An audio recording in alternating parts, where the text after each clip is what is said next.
Après les éditions Pika puis Glénat, il est maintenant temps de nous pencher sur un éditeur que je considère très clairement comme le roi de la com. Je fais bien évidemment référence aux éditions Kazé qui ont encore franchi un palier qui nous a un peu plus rapproché de l'ambition marketing des japonais, j'ai envie de dire, lors de la sortie de la nouveauté Kaiju numéro 8.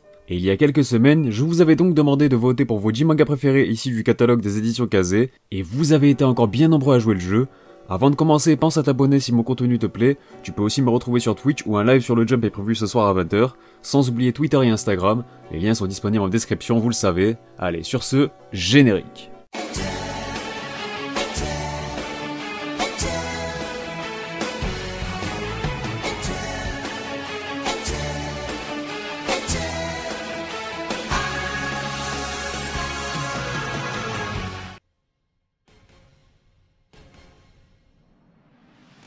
Salut à tous, c'est Otakult, on se retrouve pour un nouveau sondage de popularité.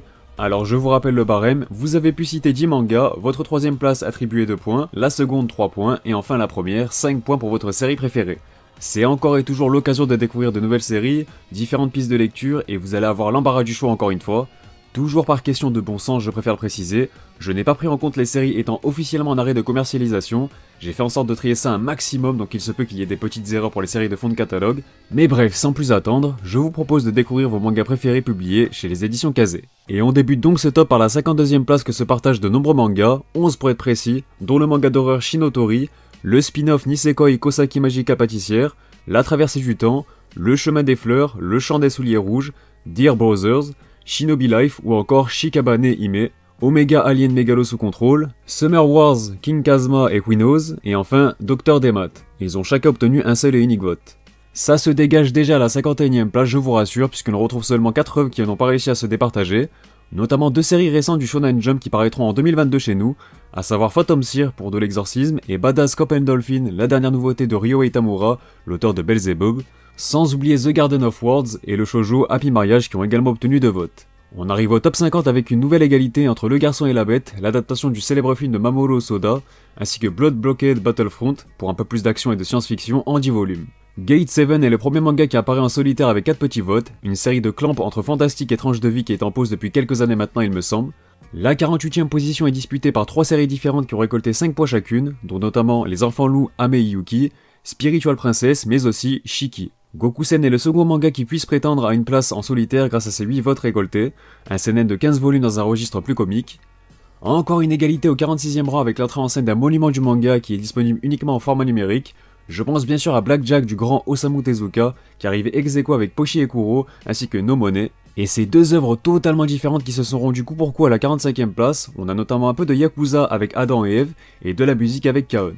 Et c'est le shoujo Check Me Up centré sur le thème de la médecine qui apparaît un cran au-dessus avec un total de 16 points. Il est devancé par le seinen Démocratia qui nous propose quant à lui une réflexion sur notre usage des réseaux sociaux et une interrogation sur les forces et les faiblesses de la démocratie.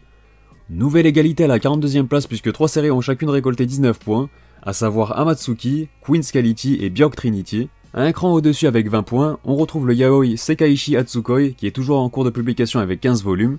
Place au top 40 que l'on découvre avec Agent of My Heart, une récente comédie romantique qui est elle aussi toujours en cours avec 4 tomes parus à l'heure actuelle. C'est toujours aussi serré à la 39e place puisque Viewfinder, un autre yaoi, la devance seulement d'une unité. La célèbre Rumiko Takahashi devra se contenter de la 38e place pour son manga Rinne, qui aura tout de même regroupé 27 points, une œuvre alliant action et fantasy comme elle en a l'habitude, qui est terminée en 40 volumes au Japon. Et c'est une nouvelle comédie romantique qui intervient au 37e rang avec pas moins de 31 points, il s'agit bien évidemment du shoujo Rainbow Days.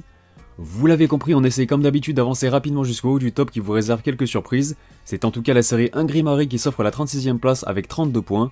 Il s'agit également d'un manga signé Ryo Tamura, auteur très estimé chez Kazé et on le comprend. Ce n'est pas pour rien que je vous invite à voter quand j'organise ce genre de sondage car votre seul vote peut parfois faire la différence. Aryu Alice a donc pu profiter d'un vote supplémentaire qui lui offre cette 35e place. Décidément, les adeptes de yaoi ont répondu présent puisque c'est au tour de Junjo Romochika d'effectuer son entrée en scène à la 34e position après avoir recueilli 36 votes. Dans un registre totalement différent, c'est le thriller Doppelganger qui se hisse à la 33e place avec un total de 40 points, une série courte de 4 volumes. Elle est devancée par 2 autres titres qui n'ont pas su se départager, on retrouve ainsi la récente nouveauté Yakuza Réincarnation qui a l'air d'être un sacré délire, et Called Game qui a donc également récolté 45 points. Promis, c'est la dernière égalité de ce top, et c'est donc 2 séries qui ont échoué aux portes du top 30, à savoir une licence qui a marqué mon enfance, Beyblade Burst, qui se livre donc un duel avec la romance Takane et Anna. Et on arrive déjà au top 30 avec l'entrée en scène d'un petit regretté du Shonen Jump, à savoir Tokyo Shinobi Squad, un bon petit manga d'action qui a tout de même récolté 67 unités, comme quoi l'écart commence à se creuser petit à petit. Les plus jeunes sont également au pouvoir dans ce top puisqu'on a même droit à un Kodomo, que dis-je, une licence très populaire, et je fais bien sûr référence à Yokai Watch qui a pu obtenir 84 votes. Cependant c'est bien Moonlight Act qui est la première série à dépasser la barre des 100 votants, de quoi prétendre à cette 28ème place, un manga du très estimé Kazuhiro Fujita, terminé en 29 opus avec un univers haut en couleur qui me tarde de découvrir. Le Shonen Jump est très bien représenté chez Kaze, et c'est une comédie bien connue du magazine qui s'offre la 27ème place avec 139 unités. Skate Dance devance donc de seulement 2 votes son prédécesseur, encore une fois la concurrence est très relevée. On enchaîne avec le 26ème rang qui revient au très bon Ikigami Préavis de mort de Motoro Mase. Imaginez seulement qu'un homme frappe à votre porte pour vous annoncer qu'il vous reste plus que 24 heures à vivre. Une œuvre très pesante que vous pouvez découvrir sous une belle édition Ultimate de 5 volumes. Top 25 pour l'un des mangas les plus sous-cotés du Weekly Shonen Jump, je l'aurais personnellement placé bien plus haut de par son univers unique, ses combats stratégiques et innovants, et World Trigger n'est pas passé très loin des 300 points. La série est toujours en cours avec 24 tomes parus à ce jour. 24ème position justement pour Bestiarius, série du génial Masasumi Kakizaki, terminée en 7 opus. C'est le premier manga qui franchit le cap des 300 points et c'est totalement justifié de par son univers alliant romantique et mythologie grecque, et un bestiaire tout aussi dingue sublimé par des dessins qui sont tout aussi monstrueux. On change encore de registre à la 23ème place avec Twin Star Exorcist, je pense que le titre est assez parlant. Je n'ai jamais pris le temps de m'y intéresser mais ça donne bien envie quand je vois les 344 points qu'il a obtenus. On replonge dans une comédie romantique au ton pédagogique cette fois-ci, au 22ème rang avec la douceur Win Everland qui a charmé beaucoup d'entre vous, 351 points récoltés de son côté, et au passage, il ne reste plus qu'un volume d'ici la fin de sa parution puisque le 21ème prévu en janvier sera le dernier. Il dispose très certainement d'un animé profitant de l'une des meilleures bandes-son de l'histoire de l'animation. Initial D s'en parle d'une 21ème place bien méritée, 392 points pour Takumi Fujiwara qui devra malgré tout s'arrêter ici au volant de sa Trueno 86. Cette fois-ci l'attention monte d'un cran puisqu'il est maintenant temps de découvrir les différents mangas qui composent le top 20, et on va commencer par Black Lagoon de Rei Hiroe. Si vous êtes friand d'action et d'explosion, et à la recherche d'héroïnes aussi charismatiques que marquantes, Revi saura vous convaincre, le manga est d'ailleurs toujours en cours avec 12 volumes.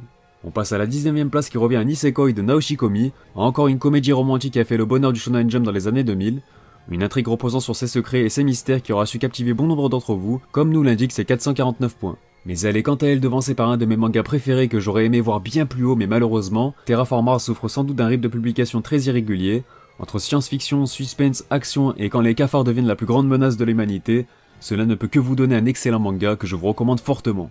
Cela me rend d'autant plus salé de voir d'une telle œuvre devancée par une série comme Platinum End, qui m'a totalement laissé indifférent malgré son duo d'auteurs de génie. Takeshi Obata et Tsugumi Oba ont tout de même su convaincre beaucoup d'entre vous en récoltant 566 points. Au passage, si le manga est terminé en 14 volumes, son animé est quant à lui tout récent, donc il se pourrait que je lui redonne peut-être une chance. 16ème rang pour Toriko de Mitsutoshi Shimabukuro et ses 600 points. Très clairement l'un des meilleurs Neketsu et surtout le plus original que j'ai lu, c'est bien dommage de le voir aussi bas dans le top car il méritait mieux. 43 tomes d'aventure haut en couleur dans un univers très dense, nous proposant également des combats parfois Dragon Ballesques, tout simplement un manga incroyable contrairement à son animé qui est bien plus mitigé. On arrive au top 15 avec l'entrée en scène de Hell's Paradise de Yuji Kaku, un manga qui est récemment arrivé à son terme après 13 volumes, un récit mêlant habilement aventure et action dans une ambiance assez froide, sublimée par un style de dessin dégageant une certaine finesse, de quoi parfaitement justifier ses 653 points, même si je n'ai pas encore eu l'occasion d'aller au bout de cette série. A noter qu'un animé est actuellement en cours de production et que l'auteur vient tout juste de débuter une nouvelle série intitulée Ayashimon dans le Shonen Jump. On reste dans la même génération avec l'arrivée d'un manga totalement déjanté, dépeignant avec violence et subtilité tous les plus sombres désirs de l'être humain. Jagan s'empare ainsi de la 14ème place avec 661 points. C'est encore une fois très serré, mais vous avez majoritairement préféré l'œuvre d'un duo qui dégage une belle alchimie, Kensuke Nishida et Muneyuki Kaneshiro, en espérant qu'ils auront l'occasion de recollaborer ensemble puisque le manga arrive à son terme également au Japon. 13ème place pour l'un des mangas les plus populaires centrés sur le thème de l'exorcisme, Blue Exorcist creuse tout de même l'écart après avoir recueilli 713 votes et au final, c'est principalement son plus grand nombre de citations hors podium, soit 355, qui aura fait la différence. A noter que l'œuvre de Kazue Kato est toujours en cours de parution avec 27 volumes. Et c'est un monument que l'on retrouve à la 12ème position de ce top, il se pourrait même qu'il s'agisse de l'œuvre la plus culte de ce catalogue. On pourrait aussi se demander légitimement si Hokuto no Ken ne méritait pas même mieux au final, mais ça reste une bonne prestation pour la série du duo iconique Tetsuhara et Buronson. 716 points, et il devance seulement de 3 unités son concurrent, mais en tout cas, je vous recommande vivement la lecture d'un des principaux piliers du Shonen Jump, surtout que l'édition Ultimate de 14 volumes est absolument magnifique. Décidément ce top est vraiment varié puisque l'on change encore de genre, et quoi de mieux qu'un peu de sport avec Rikudo qui s'offre la 11ème place, l'excellent seinen de Toshimitsu Matsubara nous plonge en plein cœur du milieu de la boxe, entre esprit shonen et une réalité frappante, celle de la dangerosité d'un tel sport de combat. Série terminée en 23 volumes, c'est excellent, et je vous invite simplement à aller feuilleter quelques pages du manga, ça suffira à vous convaincre de lire cette merveille.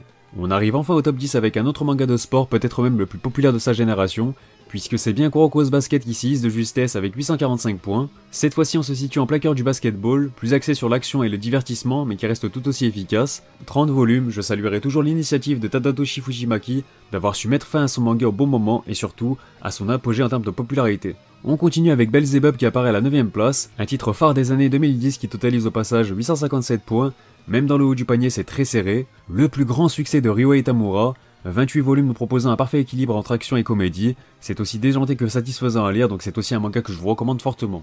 L'ambiance est en revanche bien plus sombre et paradoxalement glaciale à la 8ème place avec l'arrivée de Fire Punch, le premier gros succès de Tatsuki Fujimoto, l'un des auteurs les plus brillants de sa génération.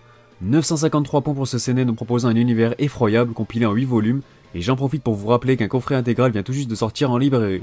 Cela va en décevoir plus d'un je pense, et moi le premier tant ce classique absolu méritait encore mieux que cette belle 7ème place, mais Rainbow devra malheureusement s'en contenter.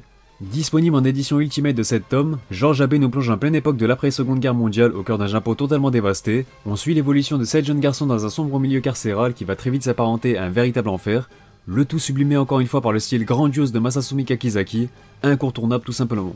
Nos détenus sont devancés de quelques votes par Maxwell qui entre en scène à la 16ème position, et si vous serrez tout aussi fort le point que moi, il fallait prendre la peine de voter donc c'est tout au mérite des fans d'un sorcier qui fait de plus en plus parler de lui. Le nouveau Rocky du Shonen Jump d'Hajime Komoto confirme son démarrage fracassant en France en se hissant également aussi haut dans un sondage de popularité, et j'imagine que ce n'est que le début puisqu'il ne dispose pas encore d'un animé. En parlant d'un démarrage fracassant, en voici un autre carrément stratosphérique cette fois-ci, et je fais bien sûr référence à Kaiju numéro 8, une nouveauté qui s'est tout simplement offert le meilleur lancement de l'histoire du manga en France. Suffisant pour vous convaincre, je ne sais pas, mais le titre de Naoya Matsumoto dispose en tout cas d'une solide fanbase déjà, comme nous l'indique ses 1509 points obtenus. C'est un peu le manga popcorn j'ai envie de dire, le pur shonen d'action comme on les aime avec un très bon rythme qui rend la lecture très addictive. J'ai pris un peu de retard sur ma vidéo mais je vous en reparlerai très bientôt. Alors avez-vous déjà deviné ici l'identité des 4 empereurs des éditions Kazé? 4 titres issus du Shonen Jump qui est bien évidemment parfaitement représenté ici. Et malheureusement pour les fans, il y en a un parmi ces 4 là qui devait logiquement y échapper, de justesse, et c'est Black Clover qui échoue de très peu malgré un joli total de 1847 unités. Le Neketsu de Yuki Tabata, toujours en cours avec 30 volumes, reste toujours aussi populaire, et dire que si c'était mon top personnel, il serait littéralement en fond de classement, comme quoi les goûts et les couleurs, il en faut pour tout le monde. On arrive donc enfin au podium que l'on entame avec la présence de Haikyuu de Haruhi Furudate, qui hérite donc du titre de manga de sport le plus populaire des éditions Kazé. 1981 points, il n'est pas passé loin de la barre des 2000, mais cela reste énorme. Cette fois-ci, place à du volleyball où l'on suit l'évolution d'Hinata, petit de taille mais cela ne l'empêchera pas de devenir un très grand joueur. Compilé en 45 volumes, on attend toujours son successeur dans le jump, mais une chose est sûre, on ne remplace pas facilement une œuvre aussi marquante. Il reste tout de même bien distancé par une œuvre qui aura également marqué ces dernières années avec un premier arc tonitruant, c'est bien sûr The Promised Neverland qui hérite de la médaille d'argent. 2186 points récoltés pour la série d'un duo déjà très attendu, Kayu Shirai et Demiso Pozuka. A l'instar de Fire Punch, le manga est aussi de retour en librairie avec de jolis coffrets intégrales regroupant les 20 premiers tomes de la série. C'est tout simplement une œuvre de cœur pour moi car c'était le sujet de ma toute première vidéo. Le premier arc m'avait tellement emballé à l'époque, c'était dingue, mais si vous êtes passé à côté, foncez car j'ai rarement lu un manga avec un suspense aussi bien dosé et maîtrisé. Pour conclure, je dois vous avouer que je ne m'attendais pas à un tel écart et encore moins à une domination aussi écrasante, mais il faut dire que même moi je sous-estimais la popularité de Chainsaw Man, qui devient donc votre manga préféré des éditions Kazé. Un titre à mon sens totalement mérité pour une œuvre qui ne cesse de surprendre ses lecteurs avec son audace qui la rend imprévisible. Le 11e et dernier tome de la série est d'ailleurs tout récemment sorti en librairie, en attendant la diffusion de son animé et le lancement de la seconde partie du manga qu'il me tarde de découvrir. Makima aura touché bon nombre d'entre vous en plein cœur, 3705 points, une nette avance d'environ 1500 unités, c'est énorme encore une fois. C'est à la fois le manga qui a été le plus cité en première place, seconde place et également troisième place, une œuvre qui met tout simplement tout le monde d'accord. Pour terminer, n'hésitez pas à me faire part de vos retours concernant le top, vos surprises négatives comme positives, et je vous laisse aussi me citer quelques mangas qui vous ont fait de l'œil dans cette vidéo, encore une fois c'est le but recherché. Et sur ce, la vidéo est terminée, c'était un plaisir de vous proposer ce genre de format, donc n'hésitez pas à me proposer quels éditeurs vous souhaiteriez dans un prochain épisode. N'hésitez pas à vous abonner si ce n'est pas déjà fait pour ne pas manquer les prochaines vidéos. Vous pouvez également me retrouver sur mes réseaux sociaux, à savoir Twitter et Instagram principalement. Bref, vous savez où trouver tout ça, en tout cas j'espère que cette vidéo vous aura plu. En attendant, portez-vous bien, quant à moi je vous dis à bientôt pour de prochaines vidéos, et surtout, on se reverra.